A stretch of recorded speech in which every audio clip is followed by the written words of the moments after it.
Hello and welcome back to our episode. We live here, dispatches from Queer DC.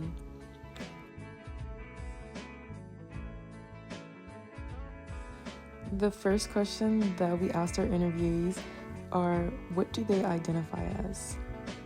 So I'm Natasha. I identify as pansexual. Homosexual. 19 and I'm queer. My name is Warnisha.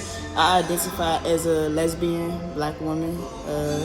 I am also a STEM, which means I dress masculine and feminine from time to time. Would identify as trans and also pansexual, but to encompass it all, I usually just say I'm a queer individual.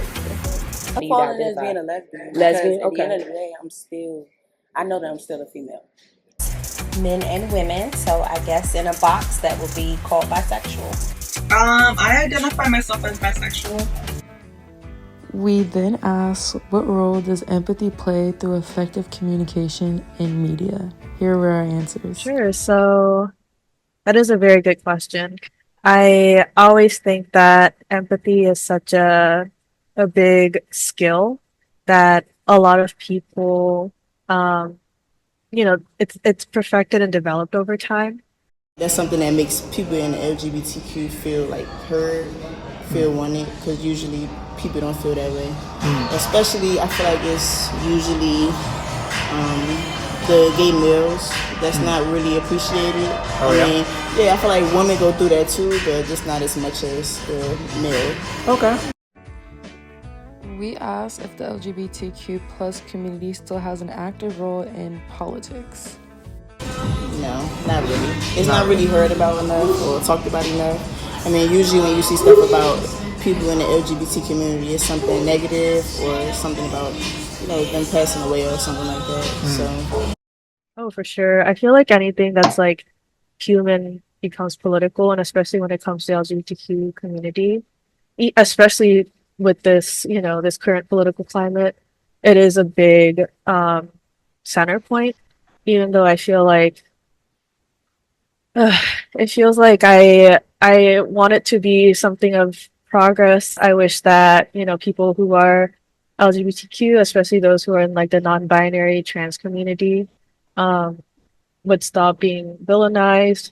To me, queer politics is just like challenging everything in society that is heteronormative.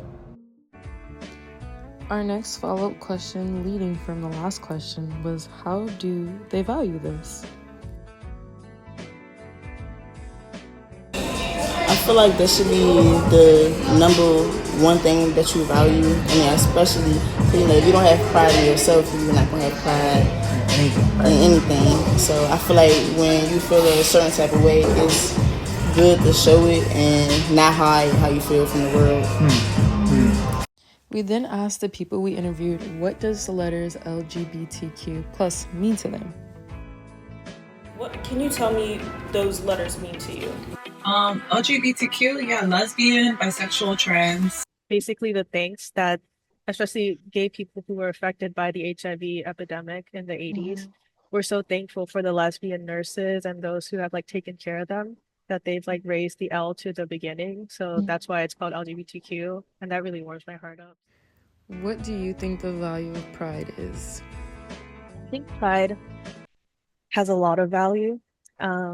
I myself have learned a lot from, fortunately during, the 2010s, even before that, we've had a lot of people and a lot of movement in the pride Of like my own sexuality. And once you come to the realization of like who you are, I feel like that becomes your biggest strength. Like you don't have to really question that anymore. I feel like once that internalized homophobia, you finally begin to understand that becomes your biggest strength. Like I'm not afraid of being who I am publicly, even if it can put me in danger. Like I'm not gonna stop being me because of other people and their beliefs. Fighting against gender norms, being like, no, I can wear this and I can do that and I can be feminine, I can be a feminine. I think it's looking at myself and being confident in myself in the mirror, and anytime I step into a space, I make sure to take up space. And that's a wrap on this episode. We live here, dispatches from Queer DC, final episode. Thanks for watching, and special guest thanks to all. Bye! thanks for sharing. Is there anything else you want to say? No, I did need this interview though.